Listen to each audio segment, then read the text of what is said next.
너 내 남편이랑 무슨 일이 있었던 거야? 정미의 눈빛은 흔들림 없이 은하를 꿰뚫었다. 은하의 얼굴이 하얗게 질렸고 커피잔을 들고 있던 손이 미세하게 떨렸다. 정미의 말은 더없이 단호하고 직설적이었다. 은하야, 나 바보 아니야. 요즘 너희 둘 사이에 뭔가 있다는 거 다 느꼈어. 이 한마디가 모든 균열의 시작이었다. 20년 지기 친구, 가장 믿었던 사람과 남편 사이에 흐르던 묘한 기류. 한 여자의 직감은 언제나 정확했고 그 직감이 결국 감춰졌던 진실을 끌어올렸다. 누구보다 가까웠기에 누구보다 무너질 수밖에 없었다. 이혼녀가 된 이후 외로움에 잠긴 친구는 어느 순간 경계를 넘어섰다. 태석과 은하, 정미의 일상은 더 이상 평온하지 않았다. 가장 익숙한 공간에서 가장 익숙한 사람들에게 벌어진 파국. 그리고 그 중심에서 정미는 더 이상 외면할 수 없는 진실과 마주하게 된다. 하지만 그날 밤 그 진실보다 더 무거운 어떤 장면이 또 다른 파문을 일으킨다. 술에 절은 채 방으로 들어선 최정윤. 침대에 조용히 누워있는 그녀 곁으로 남지훈이 다가서며 조용히 무언가가 무너져 내린다. 이 이야기는 단순한 불륜이나 배신의 서사가 아니다. 사람과 사람 사이의 균열 그리고 침묵 속에서 피어나는 감정의 잔해를 그린다. 마주하고 싶지 않지만 누구나 한 번쯤은 흔들릴 수 있는 관계 경계. 그 무너지는 순간들을 지금 함께 들여다보자. 결말은 여러분의 예상을 완전히 뒤엎을지도 모릅니다. 여러분의 생각은 어떠셨나요? 댓글로 꼭 남겨주세요. 구독과 좋아요도 잊지 마시고 방탐정의 이중 파일과 함께 더 놀랍고 흥미로운 이야기 속으로 떠나봐요. 최정윤은 술에 절어 흔들리는 걸음으로 조용히 방 안으로 들어섰다. 신발을 벗자마자 침대 가장자리에 몸을 기댔고 잠시 후 아무 소리도 없이 그대로 누웠다. 창밖엔 달빛이 희미하게 깔렸고 방 안은 눌린 숨결로 가득했다. 남지훈은 소파에서 조용히 일어섰다. 그리고 아무 말 없이 정윤의 곁에 다가가 앉았다. 말은 없었지만 그 밤은 두 사람 사이에 오래전부터 깃들어 있던 침묵의 균열을 조용히 파고들었다. 그 순간 어떤 선이 스르르 무너져 내렸다. 서울 성북동 담쟁이가 담을 타고 오르는 오래된 2층 주택. 이서연은 키친타월로 식탁을 정리하다 말고 시계를 슬쩍 바라보았다. 이 시간쯤이면 어김없이 정윤이 올 때였다. 또 오는구나. 거실 소파에 앉아 조용히 신문을 넘기던 남지훈이 혼잣말처럼 중얼거렸다. 서연은 못 들은 척하며 현관 쪽으로 걸음을 옮겼다. 초인종 소리도 울리기 전인데도 이미 누가 올지 알고 있었던 것이다. 서연아. 문을 열자 최정윤의 밝은 목소리가 현관을 타고 퍼졌다. 나이 40을 넘긴 여자의 얼굴엔 오히려 어린아이 같은 미소가 피어 있었다. 손에는 과일이 담긴 종이봉투가 들려 있었다. 또 뭘 들고 왔어? 그냥 오라니까. 내가 혼자 사는 것도 아니잖아.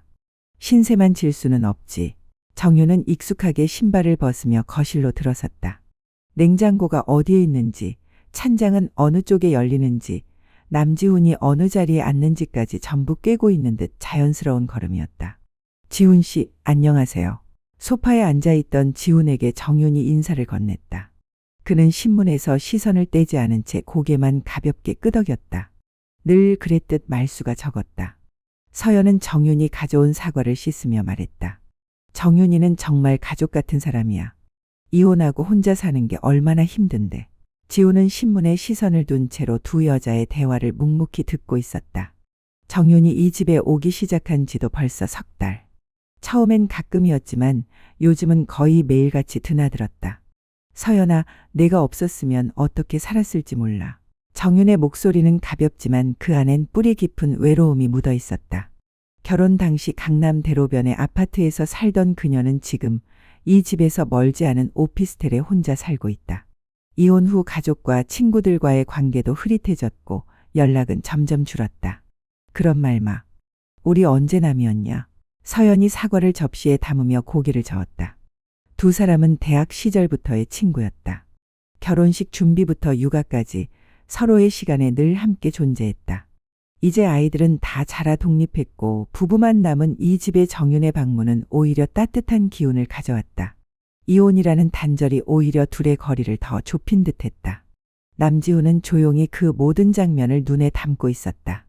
원래도 말수가 적은 편이었지만 요즘은 아내와도 필요한 말만 주고받는 정도였다. 언제부터였을까 부부 사이에서 감정이라는 것이 사라진 건. 지훈 씨도 사과 좀 드세요. 정윤이 접시를 들고 소파 쪽으로 다가왔다. 지훈은 그제야 신문을 접고 시선을 들었다. 그녀는 여전히 눈에 띄게 아름다웠다. 이혼 후 오히려 더 날렵해진 듯한 인상이었다. 고맙습니다. 짧은 인사와 함께 지훈이 사과 한 조각을 집어들었다. 정윤은 그 모습을 보고 살짝 미소 지었다. 무뚝뚝해 보여도 나쁜 사람은 아니라는 걸 그녀는 알고 있었다. 부엌에서 서연은 차를 우리며 그 모습을 바라보았다. 남편과 친구가 무리 없이 어울리는 장면이 보기 좋았다. 평소엔 낯을 많이 가리는 남편이 정윤과는 비교적 편안해 보였다. 정윤아, 저녁도 여기서 먹고 가. 너무 자주 오는 것 같아서 좀 미안한데. 무슨 소리야. 우리끼리 그런 거 따지지 말자. 정윤은 고개를 끄덕였다. 이 집은 그리고 이서연은 이혼 이후에도 자신을 변함없이 대해주는 거의 유일한 존재였다. 남지훈은 이 모든 대화를 조용히 듣고 있었다. 언제부터인가 이 집에 정윤이 없는 날이 드물었다.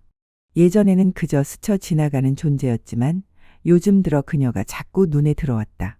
특히 서연이 없는 틈에 둘만 남는 순간이 점점 익숙해지고 있었다. 저녁 무렵 이서연은 마트에서 사온 묵은지로 김치찌개를 끓이고 있었다.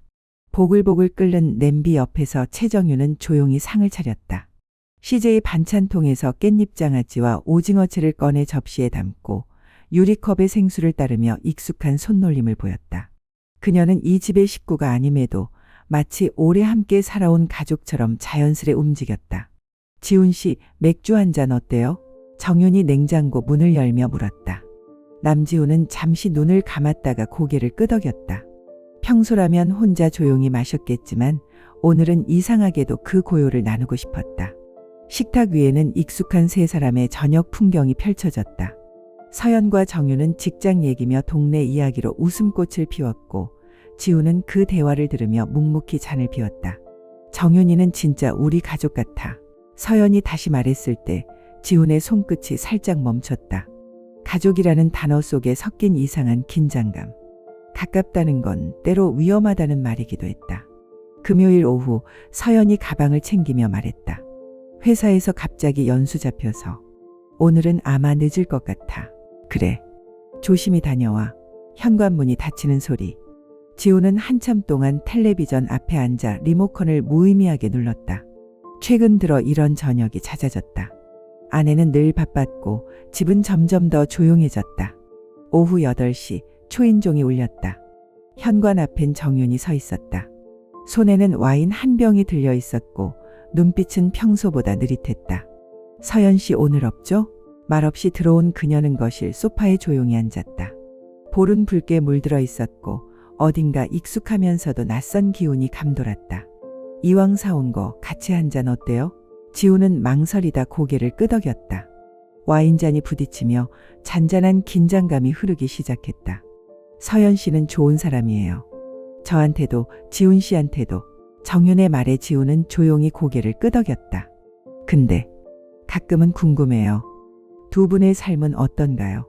갑작스러운 질문에 지훈은 멈칫했지만 평범하죠. 라고 짧게 답했다. 평범함이 꼭 좋은 건 아닐 수도 있잖아요. 정윤은 천천히 잔을 비우며 말했다. 요즘 저도 많이 외롭거든요. 그녀의 말에 지훈은 대답하지 못했다. 그저 조용히 눈을 피할 뿐이었다. 두 사람 사이엔 말 없는 침묵이 흘렀고 와인잔 너머로 묘한 감정이 오갔다. 그날 밤 집안엔 이상할 정도로 조용한 기운이 감돌았다. 모든 것이 무너진 건 아니었지만 분명히 어떤 벽이 무너졌다. 마음이 움직였고 거리를 허락해버렸다. 새벽녘 남지훈은 눈을 떴다. 옆자리는 비어 있었다. 정윤은 언제 나간 건지 조용히 사라진 뒤였다. 어젯밤은 마치 꿈처럼 흐릿했고 그 흔적은 방 안 어딘가에 고요히 남아 있었다. 그때 현관문이 열리고 서연의 목소리가 들려왔다. 여보, 일어났어? 지우는 순간 심장이 움찔했다. 연수는 어땠어? 피곤해 죽겠어. 밤새 회의만 했네. 소파 위 가방이 던져지고 그 앞에 서 있는 아내의 얼굴이 어제와 다를 바 없었다. 하지만 지훈의 눈엔 그 소파 위에 기억이 아른거렸다. 여기 왜 유리 조각이 있어? 서연이 바닥을 살피며 물었다. 어젯밤에 내가 실수로 깼는데 덜 치웠나 봐. 말끝이 살짝 떨렸다. 서연은 대수롭지 않게 고개를 끄덕이고 청소기를 가져왔다. 그리고 얼마 후 초인종이 울렸다. 정윤이다. 서연은 반갑게 문을 열었다. 정윤은 손에 우유와 빵을 들고 어제와 다름없이 환한 얼굴로 인사했다. 아침 먹었어? 아직. 같이 먹자. 지우는 거실에서 그 광경을 지켜보았다. 불과 몇 시간 전 자신의 곁에 누워있던 여자의 얼굴이었다. 하지만 지금 그녀는 아무 일도 없었다는 듯 익숙하게 웃고 있었다. 지훈 씨, 안녕하세요. 네, 안녕하세요. 짧은 인사가 오갔지만 눈빛은 그보다 더 많은 것을 말하고 있었다. 식탁 아래 정윤의 발끝이 지훈의 다리를 살짝 스쳤다. 우연처럼 보였지만 그 감촉은 분명 의도를 담고 있었다. 정윤은 미소를 지으며 커피를 따라주었다. 서연은 그런 모습을 아무렇지 않게 바라보았고 지훈은 조용히 눈을 피했다. 오늘 뭐 할 거야? 그냥 집에 있으려고. 할 일도 없고. 그럼 저녁까지 여기 있어. 혼자 있으면 심심하잖아. 서연의 말에 정윤은 기쁘게 고개를 끄덕였다. 그 장면을 지훈은 담담히 바라보았다. 기쁨도 불안도 동시에 밀려들었다. 그리고 그 순간 그는 마음속으로 조용히 되뇌었다. 무언가 되돌릴 수 없는 문이 열렸다는 것을. 오후 햇살이 부엌 창을 타고 천천히 거실로 스며들 무렵 이서연은 마트 장을 보러 외출했다. 나 볼일 좀 보고 금방 들어올게. 현관문이 닫히자 집안은 다시 정적에 잠겼다. 남지훈과 최정윤 둘만 남은 공간엔 묘한 긴장감이 흘렀다. 정윤은 조용히 소파에 앉았고 지훈은 일부러 맞은편 의자에 몸을 기댔다. 마주보진 않았지만 서로의 존재는 뚜렷하게 느껴졌다. 정윤이 천천히 입을 열었다. 어젯밤 기억나시죠? 지훈은 고개를 천천히 끄덕였다. 눈을 피하며 말없이 시선을 내렸다. 서연 씨한텐 절대 말 안 할게요. 그런 건 말할 수가 없죠. 지훈은 말끝을 흐렸다. 무엇이라도 말하고 싶었지만 어떤 단어도 적절하지 않았다. 후회하세요. 정윤의 질문은 날카롭지 않았지만 깊숙이 파고들었다. 지훈은 대답 대신 잠시 입술을 다물었다. 후회라기보다 혼란, 정체 모를 감정이 마음 어딘가에 고여 있었다. 저는 후회 안 해요. 그 순간 저는 진심이었으니까요. 그녀의 눈빛엔 흔들림이 없었다. 지훈은 그 진심을 부정할 수 없었다. 자신도 모르게 그 밤에 무너졌던 마음의 균열이 떠올랐다. 지훈 씨도 그러셨죠? 지훈은 고개를 돌렸다. 그런 말은 더 이상 듣고 싶지 않았다. 그런 얘긴 하지 말아요. 그 순간 현관문이 열리는 소리가 들렸다. 나왔어. 서연의 밝은 목소리에 정윤은 순식간에 몸을 돌렸다. 소파 앞 텔레비전 화면을 바라보며 마치 내내 거기 있었다는 듯 자연스러웠다. 옷 많이 샀네. 같이 정리하자. 정윤은 자연스럽게 서연 옆으로 가서 장본 물건을 정리하기 시작했다. 지훈은 그 모습을 바라보다 무언가 가슴을 죄는 듯한 감각을 느꼈다. 정윤이 지금 연기 중인지 아니면 정말 아무렇지 않은 건지 구분이 가지 않았다. 저녁 식사 시간. 세 사람은 다시 식탁에 마주 앉았다. 서연은 오늘 마트에서 마주친 이웃들 얘기로 분위기를 풀었고 정윤은 적당히 맞장구 치며 웃었다. 지훈은 말없이 수저만 들었다. 지훈 씨, 요즘 말이 더 줄었네? 괜찮아? 서연의 물음에 지훈은 놀란 듯 고개를 들었다. 그냥 피곤해서. 회사 일이 많아. 지훈은 대답하지 못했다. 사실 회사 일은 늘 똑같았다. 문제는 그의 안에서만 요동치고 있었다. 정윤은 말은 없었지만 지훈의 눈치를 살폈다. 그의 표정엔 분명 혼란과 괴로움이 담겨 있었다. 자신 때문이라는 걸 알기에 미안하면서도 이상하게 그런 그가 인간적으로 느껴졌다. 그날 밤 정윤이 돌아간 후 서연은 부엌에서 설거지를 하며 조용히 생각에 잠겼다. 남편이 요즘 너무 조용했다. 마치 멀리 떨어진 섬처럼 곁에 있어도 닿지 않는 기분. 한편 지훈은 침실에서 이불을 뒤집어 쓰고 누워 있었다. 정윤의 눈빛, 말투, 그 모든 행동이 머릿속을 떠나지 않았다. 정말 아무 감정이 없었을까? 아니면 모든 것이 계획된 걸까? 무엇보다 지훈 자신도 정윤에 대한 자신의 감정이 무엇인지 확신이 없었다. 후회와 충동, 죄책감과 끌림이 한꺼번에 뒤섞여 있었다. 가슴 한구석이 타들어가는 느낌이었다. 밤은 그렇게 깊어졌고 누구도 정답을 알지 못한 채 또 하루가 지나갔다. 일주일이 흘렀다. 남지호는 그 사이 최정윤과 마주칠 때마다 평정을 가장했지만 내면 깊숙이 불편함과 혼란이 뒤섞여 있었다. 반면 정윤은 언제나처럼 서연과 웃으며 대화를 나눴고 지훈에게도 아무 일 없었던 듯 자연스럽게 인사를 건넸다. 화요일 저녁 서연은 또다시 긴급 회의로 회사에 나가게 되었다. 오늘도 늦을 것 같아. 밤샘 회의야. 그래, 조심해서 다녀와. 현관문이 닫힌 뒤 거실에 남겨진 지훈은 이상하게도 마음 한구석이 기대감으로 쿡쿡 찔렸다. 정윤을 떠올리는 걸 멈출 수 없었다. 밤 9시 초인종이 울렸다. 인터폰 화면 속엔 정윤이 서 있었다. 손엔 치킨 박스와 맥주 캔이 들려 있었고 표정엔 망설임 없는 단호함이 묻어났다. 서연 씨 없죠? 익숙하게 들어선 그녀는 치킨을 식탁에 내려놓았다. 혼자 드시긴 심심하잖아요. 지훈은 말없이 고개를 끄덕였다. 두 사람은 조용히 치킨을 나눴다. 식사 도중 정윤이 천천히 말을 꺼냈다. 그날 이후로 생각이 많았어요. 저는 외로웠고 지훈 씨도 그랬다고 느꼈어요. 지훈은 한동안 대답하지 않았다. 단지 그녀를 바라보는 눈빛에만 감정이 담겨 있었다. 그날의 일 후회하세요. 정윤의 물음은 담담했지만 날카롭게 스며들었다. 혼란스러웠어요. 지금도 그래요. 저는 후회하지 않아요. 그 순간 제 마음은 진심이었으니까요. 그녀는 조용히 손을 내밀었고 지훈은 피하지 않았다. 정적이 감돌던 거실에 두 사람의 숨결이 겹쳤다. 잠시 후 아무 말 없이 서로를 마주본 채 감정은 다시금 선을 넘기 시작했다. 이혼 후 은하는 자신을 더욱 가꾸기 시작했다. 그 결과는 분명했다. 날씬한 몸매의 환한 얼굴, 예전보다 더 돋보이는 모습이었다. 이렇게 예뻤었나? 태석의 생각이 무심코 흘러나왔다. 그 말에 은하는 조용히 미소 지었다. 사실 보여주고 싶었던 사람이 바로 눈앞에 있었던 것이다. 그날 밤 두 사람은 말보다 조용한 눈빛으로 서로의 감정을 확인했다.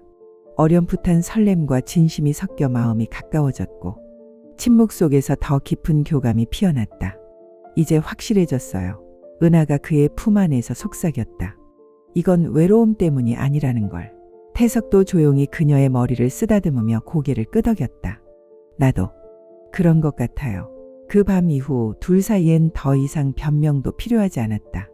그건 단순한 실수도 충동도 아닌 감정의 흐름이었다. 며칠 후 일요일 오후 세 사람은 함께 점심 식사를 했다.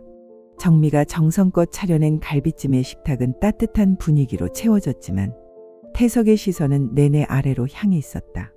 말수가 줄어든 태석 그리고 그런 그를 예의주시하는 정미. 요즘 입맛 없으세요? 은하가 자연스럽게 태석에게 말을 건넸다. 하지만 정미는 그 말투 속에서 묘한 친밀함을 느꼈다. 마치 오래전부터 알고 지낸 사람처럼. 회사 일이 좀 있어서 그래요. 태석이 무심히 대답했지만 정미는 그의 어색한 눈빛에서 진실을 읽었다. 식사 후 세 사람은 거실에 앉아 차를 마셨다. 은하가 건넨 찻잔을 태석이 살짝 피하는 듯한 동작. 그리고 말없이 그녀를 바라보는 시선. 정미의 의심은 점점 커져갔다. 요즘 너희 둘 좀 더 가까워진 것 같네.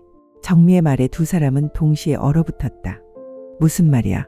은하가 웃으며 물었지만 정미는 그녀의 순간적인 당황을 놓치지 않았다. 예전엔 좀 어색했잖아. 근데 요즘은 너무 자연스러워. 정미의 말에 태석의 얼굴이 굳었다. 은하는 애써 침착하게 웃으며 말했지만 그 눈빛에는 알고 있다는 메시지가 스며들어 있었다.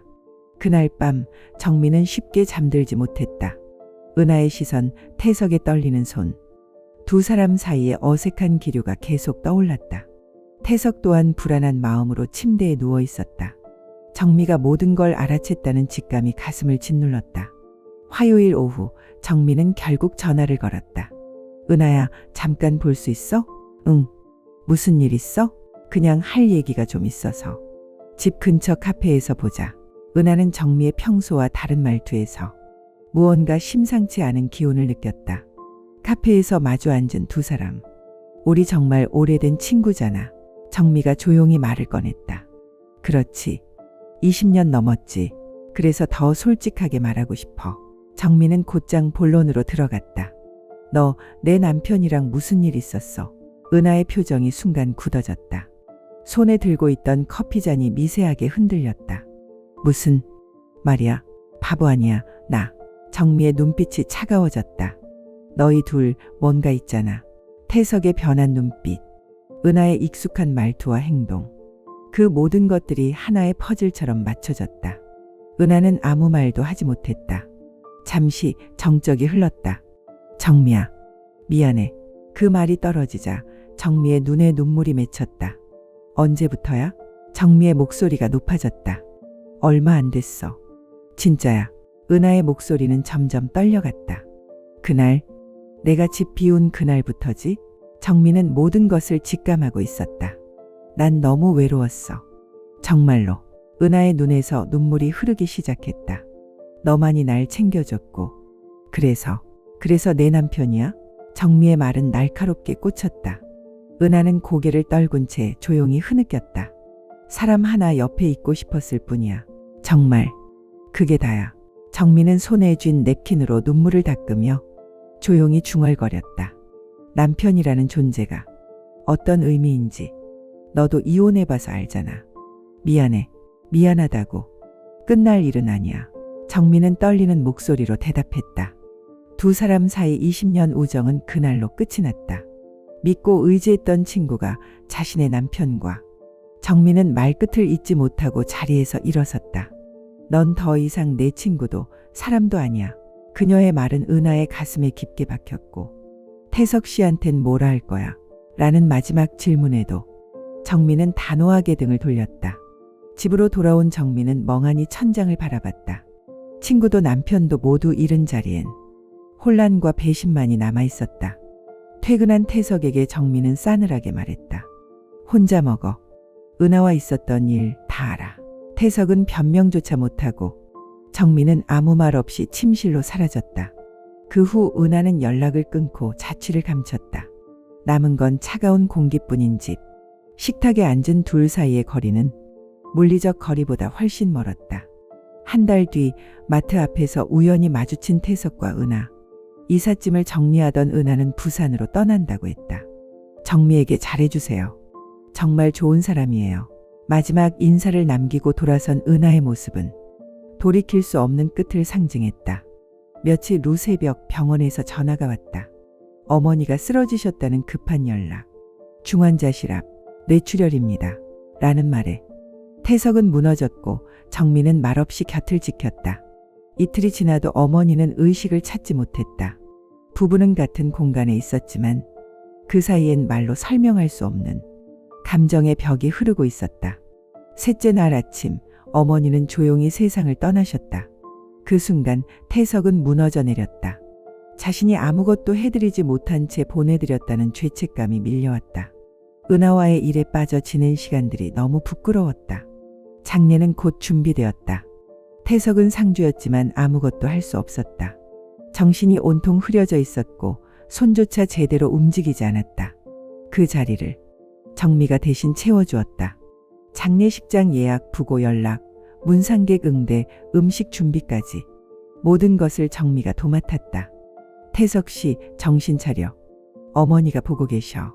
정미의 말에 태석은 겨우 상주의 자리에 섰지만 여전히 멍한 상태였다. 이튿날 장례식장엔 비가 내렸다.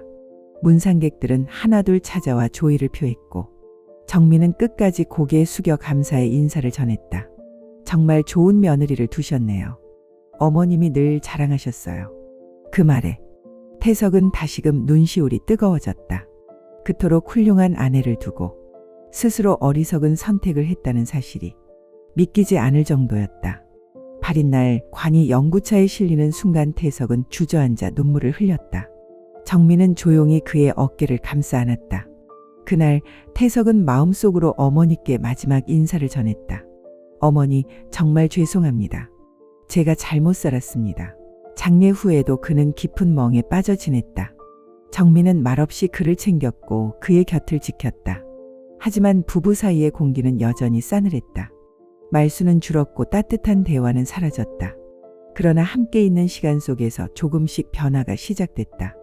어느 토요일 저녁 두 사람은 식탁에 마주 앉았다.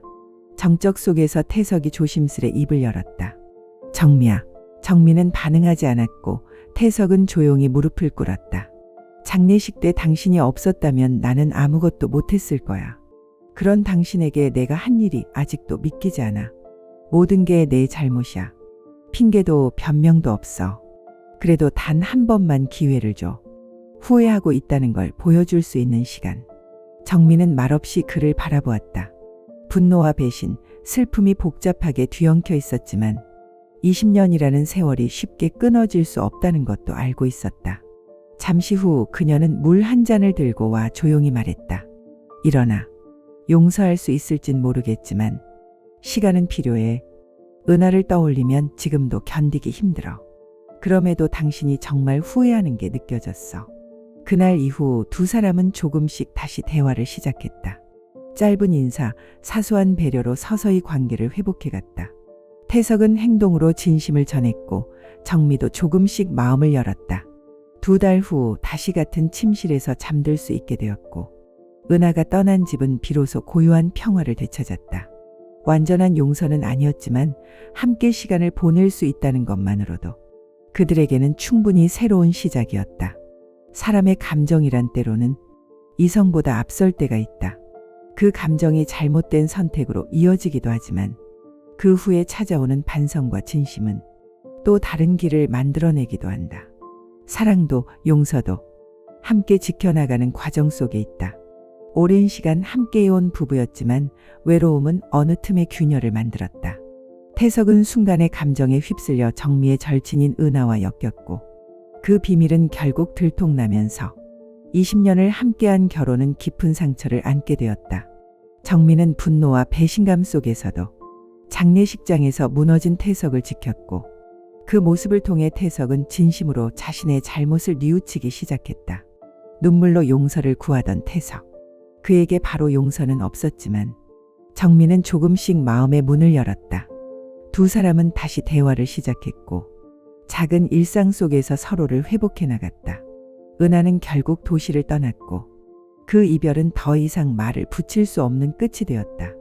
시간이 흐르며 정미와 태석은 예전처럼 되지는 못했지만 다시 한 공간에서 삶을 나누는 사이가 되었다. 그 속엔 여전히 상처가 있었지만 그 상처를 마주보며 살아갈 용기가 있었다. 이야기는 그렇게 끝났지만 어쩌면 진짜 이야기는 지금부터다. 용서란 단순한 말이 아닌 함께 버티고 노력하는 시간의 이름이기에 당신은 이 이야기를 어떻게 느끼셨나요? 댓글로 당신의 생각을 들려주세요. 이 이야기가 여러분께 작은 감동이 되었거나 잠시 멈춰 삶을 돌아보게 하는 계기가 되었다면 혹은 바쁜 일상 속에서 따뜻한 위로가 되어주었다면 그것만으로도 저희는 더할 나위 없이 기쁩니다. 여러분의 좋아요와 댓글 그리고 구독은 이러한 이야기들이 더 많은 사람들에게 닿을 수 있도록 따뜻한 다리 역할이 됩니다. 끝까지 함께해 주셔서 진심으로 감사드립니다. 늘 평안하시고 사랑과 진심이 가득한 하루 되시길 바랍니다.